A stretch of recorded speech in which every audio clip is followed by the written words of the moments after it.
Transformace znamená přeměnu, v našem případě přeměnu života klientů se zdravotním postižením, kdy se je snažíme přemístit z velkých zařízení sociální péče do malých komunitních.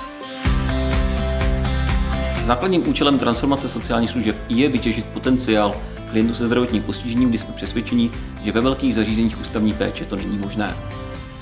Transformace pro klienty znamená zejména to, že budou žít v klasickém normálním domově se všemi starostmi, které reálný život přináší.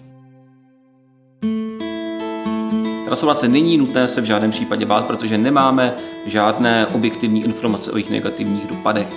A navíc systém umí pracovat s případnými riziky. Ba naopak, máme mnoho pozitivních zkušeností, kdy občané se transformace nejdříve báli a teď je vše v naprostém pořádku. Zdraví mě i v obchodě teda mimochodem, když se potkáme. Vlastně jako žádný problém. Týkáme si, kamarádíme se spolu, jak kdyby jsme se znali. Co se týče pozitivních dopadů transformace, máme případy klientů, kteří bydlí v těch nejmírnějších formách chráněného bydlení a také někteří z nich chodí do práce.